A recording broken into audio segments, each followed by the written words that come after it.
When considering the best dancers in Hollywood's history, some obvious names come to mind: Fred Astaire, Gene Kelly, and Bill Robinson.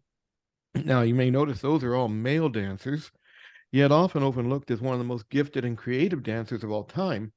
Her name was Eleanor Powell, and there's a new book out by two authors, Paula Broussard and Lisa Royere. I hope I got both those right this time.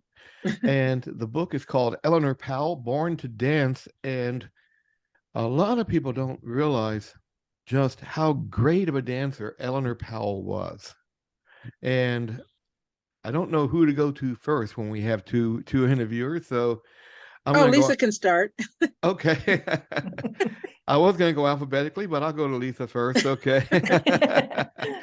Well, yeah, she was the queen of tap dancing, wasn't she? Oh, absolutely. Absolutely. And as you said, she has been totally overlooked. And this is why we wanted to write her biography, because we feel that people really need to know who she is. We want to bring her out of that obscurity that she has fallen into, and we want to assure that her legacy lives on. Yes. Yeah, I mean, it's amazing that, I think part of it has to do with the fact that it was now so long ago, Paula. I mean, it was 1935 or 1934, I believe, when she got her first break in pictures. But she was, let's face it. I mean, you can name three, I guess I can name three female tap dancers: Ruby Keeler, Ann Miller, and Eleanor Powell.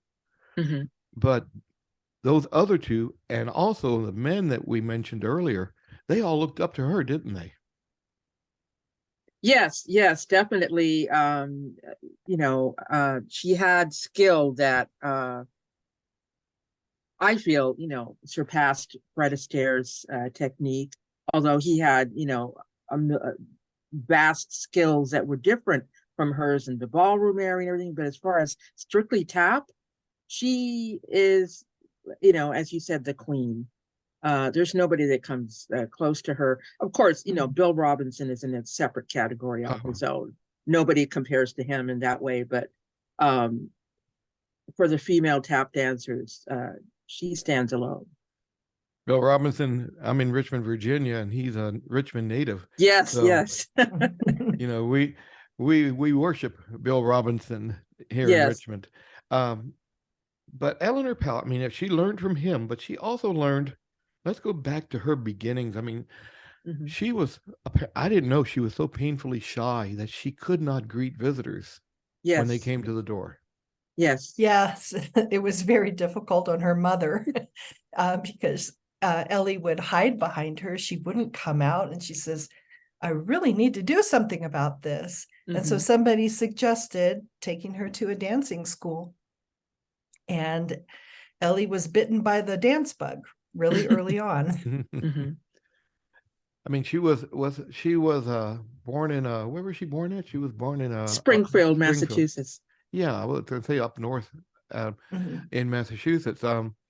How did she get started in tap dancing? I know her mother enrolled her to beat her shyness, but that was... Well, actually, she never did tap until she was 16 years old. And it was about 10 years after she started dancing. So she took a class that was mainly focused in acrobatics and ballet. And she started her career doing that type of dance.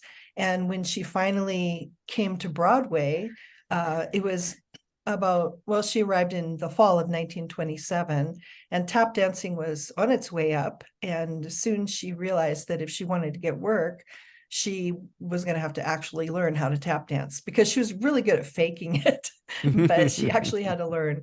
So she signed up with Jack Donahue and Johnny Boyle, who had a school that just had opened, and they were the big choreographers and dancers of the day on Broadway.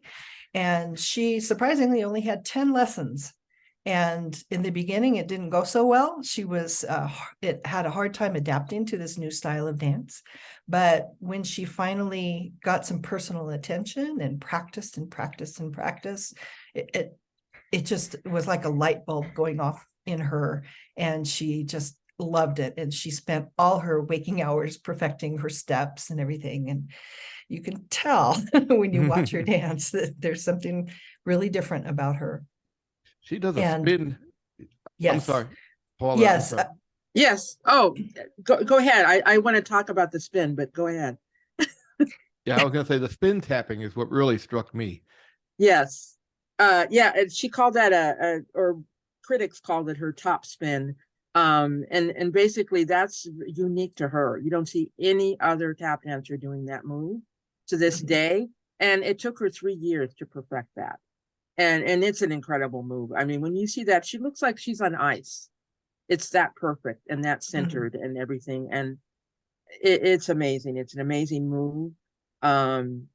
She worked so hard with tap, and she had such an affinity with it that I mean, I don't know anybody else that's ever had that kind of a skill level and that affinity that other than her, which is what brought her to the attention of, you know, her movie career, how she made that transition from Broadway. I remember hearing a story about her. Let me ask you if it's true or not. When she was learning to dance, to tap dance, they tied weights around her. Yes, that is true. That Yes. yes. So Yeah, she couldn't move. Yeah, she couldn't. Once it toned up her legs incredibly, I imagine. But she The, was the big very sandbags, yeah. yes, she was very up in the air. And so her dance school was on the 16th floor, I think, Yes. of there was a theater on the bottom floor. So I think that Jack Donahue went down there and got a army surplus belt and 2 sandbags that hold back, you know, used to hold the theater curtains, put them around her waist, and she said, "Honey, I was riveted to the floor ever since." and that also enabled her to develop that close to the floor tapping that Yes. she would do. Yes, she Yes. couldn't move. But she was one of the only players, that's good. Only one of the only actresses, dancers who could keep up with Fred Astaire. Oh, yes. In fact, some would say she surpassed him. He had a better publicist than she did, you know. Yeah. Well, he had been in the business quite a lot longer than she had. And they had the utmost respect for each other, and they had quite a time working together. Now, when she first, like you said, first made it big on Broadway before moving to movies, and she didn't have any intention on going to movies at first, did No. Not at all. Yeah. She No, did coming not. from that New England background, she had impressions of Hollywood being this wild place with, you know, parties where they all jumped into the swimming pool, and you know, it was the flapper age, you know, when she was on Broadway. So it's not something that she ever aspired to do. Her first Broadway hit. Let's talk about that. She was that Fine and Dandy? No, it was Follow Through in 1929. Her first. Okay. She was 16 years old, and they gave her a spot in it, and she drew some attention to herself. But Fine and Dandy was next year. That was with Joe Cook. Yeah, that was. And she actually had a 1930. role. Yeah, 1930. You know, it amazed me that the first movie that she was in, it was only a specialty act, what they used to call specialty acts, which means you came on, you did your stuff, and then you got off. Is that right? I mean, am I describing that right? Pretty much. Are you talking about George White's scandal? 1935 Scandals? Yeah, the Scandals. There's actually a movie appearance before that, but she is not credited. Oh, And it's a movie That's called true. Queen High. A movie called Queen High, and there's a scene in the film, and actually it stars Ginger Rogers, and there's a musical song and a dance, and they're all lingerie models. Very clean though. They're very nothing that would not pass the censors at that time.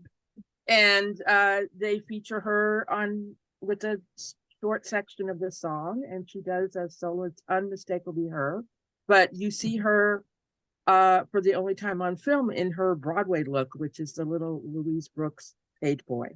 Oh, really? Mhm. I have Yeah, to look that up. yeah. Yeah. Yeah, It's called Queen High and it was from Mhm. 1930. Hmm. yeah, because I know that with the Scandals, she didn't really enjoy that at all. From what I was reading about her. Oh, well, yes, that as you were talking about that was her first featured film appearance, Hmm. and she had a teeny tiny role. Mhm. I kind of counted the seconds that she was speaking, and on film it was like not more than 5 minutes of dialogue and appearances, and then of course her number, which was standout, but that had its problems. Paula can tell you about that. Well, a lot of the issues were due to both George White and James Dunn. George White, first of all, was used to working on Broadway and had done many, George White scandals. Um, he was used to the Broadway time schedule of day where you start late in the day, you go late at night. And of course, Hollywood and movie making is the opposite. You start in the morning early and you stop at 6 p.m.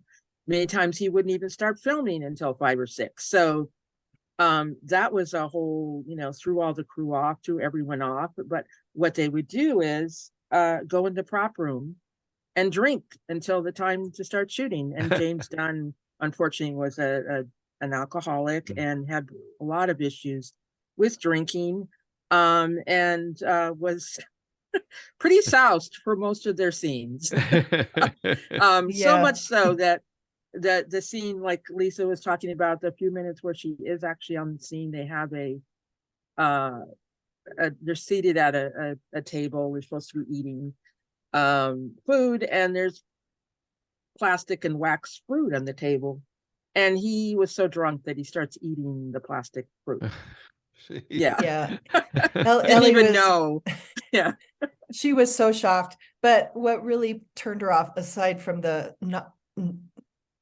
total lack of seriousness that they had during the filming schedule, was when they the final version of her number, the sound was off Oh my a little gosh. bit, like a frame off, and so she was Yeah. tapping slightly out of sync, and maybe a normal person couldn't really tell. You can if you pay attention, Mhm. but she, who was so musical and so, in tune with what she was doing, she was just mortified. And when she saw that, she was like, I'm never going to Hollywood again. Yes. I'm done. They don't even know how to sync up your taps, basically. Yeah. Right. Wasn't there also an issue with her makeup too? Oh, well, Oh, that was a story she told, where she goes to finally make her screen test, and she gets in a makeup line that was for extras, and she was still retained a little bit of her shyness, and so she was kind of afraid to ask where to go. Instead of speaking up and saying, I'm Eleanor Powell in George White Scandals, where do I go? She joined the line of extras who were apparently being made up for an Egyptian role or something. She came back out and she had very dark makeup on, and the story she goes filmed that, like that yeah. in a test. Yeah. Yeah. And so later, when Louis B. Mayer saw her test, he's like, I can't really use this girl, because he thought that she was African American. Yeah. And sad to say. And Bill Robinson was in the screening room, and he goes, no, that's Eleanor Powell. She's my protege. I've known her for 5 years. So. Oh wow, that's like and that sounds so much like what something Bill Robinson would say, that no, this girl, I know this girl, she's my, Yeah. I'm her Yes. mentor. Yes. They Yeah. loved each other. They worked together in private parties on Broadway. They'd go up to the Vanderbilts and the Astors, and they would perform for them. And he would have a long pair of tails, and she would Mhm. have a short little tux, and they would be able to dance together at that time. And she remembered that all her life. She loved doing that.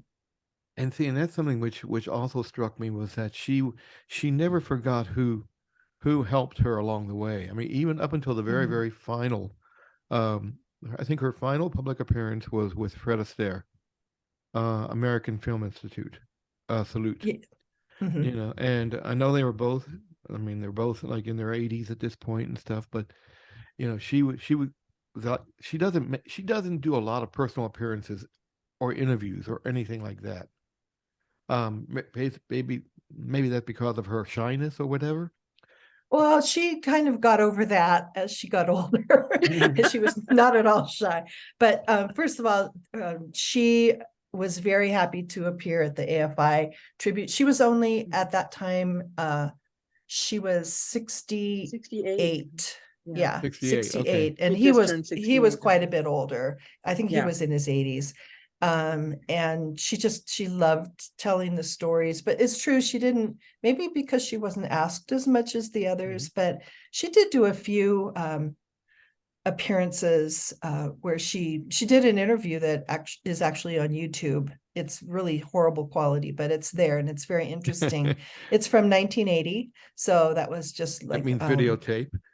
yes, videotape, really poor quality, but there is a better version of it, but the sound's kind of not great, but she tells stories and you can see her personality, and it's very fun to watch. Mhm. You know, an amazing thing, when I was reading your book also, I did not realize that the studios didn't know what to do with her. They didn't think she could talk or sing. Mhm. You know, I mean, she was always dubbed. Almost always, yeah, almost to a always. point. Singing, Yeah, which was ironic because she had already sung on Broadway and That's what I was vaudeville. gonna say. Yeah, it's on Broadway. Yeah. And yeah. the funniest thing is that for Broadway Melody of 1935, they dubbed her with Marjorie Lane, but she's making records with Tommy Dorsey Yes. at the same time. With her voice, yes. With her real voice. Yes. And she's appearing on the radio with her real voice. You sound So, great yeah. live, but when you know, we can't use you on film because Right. Yeah. To me, that sounds more like a microphone issue rather than a voice issue. You know? I think it was a Louis B. Mayer issue. He wanted her to be perfect. I mean, a lot was riding on her in her debut film for MGM. She was an unknown to the picture going audience, and so they wanted to put her over the best they could, and that was a big gamble. Why do you think that why do you think that she has fallen into almost like a dust, not I want to say dustbin of history, but you know, she is not known as well today as other dancers are? That's a good question. I think maybe because she didn't, well, I would say that because she didn't make so many movies, but Ruby Keeler didn't either. Right. And she's remembered, her name is more famous probably because of the Busby Berkeley movies. And he has kind of a big following, a sort of a cult following. I think it's because she wasn't part of the Freed unit that she isn't remembered like the others who are, you know. When we went to see That's Entertainment in, I guess, 1974 when it came out, Yeah, there was like, oh, this wonderful smorgasbord of all these fabulous numbers. And I thought, yeah, when I mean, yeah. you know, everybody was like, Jean, Fred, Judy. But not us. We were very impressed by her because of her dancing. I don't know. It's hard to say. It's hard to say. I think because she dropped out of the public eye fairly soon, early. maybe. Yeah. And she didn't continue to be you know, seen in a public way. That's all I can think of. It's hard. It's hard to know because other people, they have similar careers and but yeah, it's part of what motivated us to write the book. that's what I was going to ask basically. you. What Yeah. led you on to Eleanor Powell? Yeah. You know, Yeah, and, we were both teenagers so- and well, go ahead. We were both so impressed because, well, we both had a bit of a dance background. I had a lot. And when I saw her, I'd never seen tap dancing like that before. With her, the background she had in ballet and acrobatics added something to her dance style that nobody else has. And I was like, I was so floored by seeing that, and Paula was too.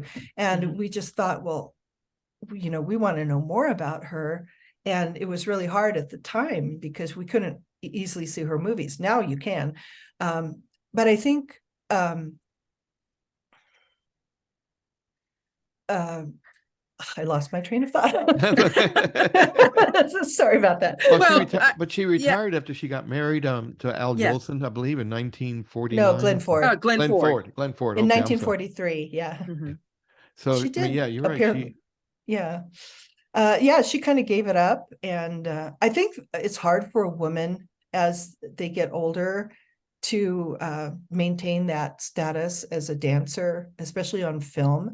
But she could have done other things behind the scenes because she was very, very gifted and very implicated in everything that went on. But that just didn't seem to be. Well, she made a comeback on Broadway, I mean, in the 70s, I believe. Well, it was in the 60s. The 60s, after her divorce. Yes, she did an amazing comeback and completely reinvigorated tap, basically, because she had to combat the fact that, you know, tap was no longer in style. And she made her act from you know, herself. She designed the entire act and was very, very successful with that and very popular. But nobody was doing tap shows at that time. Yeah, and also she was 48 years old. Not easy to come back at that age. And she had to lose a whole lot of weight and to get into shape. It took her about a year. And when she came back with a vengeance. It was very successsul. And that's one thing that when I heard that and saw what she had done, that impressed me so much. Well, she was like that through her whole career. She was almost with a one-track mind, and she was so dedicated, and you just don't see that level of dedication to your craft these days. I was going to ask you, was it hard getting information on her? Well, we had kind of a that's a long story. Okay. Backtracking a bit to 1974, we were very, very, very blessed to have met her and got to know her. Lisa continued to get to know her much more after I left for college. But that experience was that was the turning point. That was the instigation point for the book. But jumping forward, when we decided we wanted to try and write the book, even at that time, we had access there was a time when I worked at MGM in the early 80s, and I was able to get access to her files at the studio. So we were able to get that information. But fast forwarding, when the book is no longer being worked on in the 40 years in between to recent times, thank goodness for all of the digital resources now available. You know, those helped us tremendously, because sadly, you know, most of the people that worked with her or her friends, you know, the majority of them are passed on now. So we had to rely on whatever we could find digitally. That was our challenge. And then also during the pandemic, when we worked on this, a lot of the resource places were closed. So that was a temporary challenge as well. But we've kind of accumulated from many, many sources. Number one, lucky again to have notes from Lisa and remembrances from our conversations with her of firsthand information, which is again priceless. Well, fantastic. Well, the authors' names are Paula Broussard and Lisa Royere, and the book is called Eleanor Powell, Born to Dance. Lisa, Paula, thank you both for being on Lights, Camera, Author tonight. Thank you so much for having us.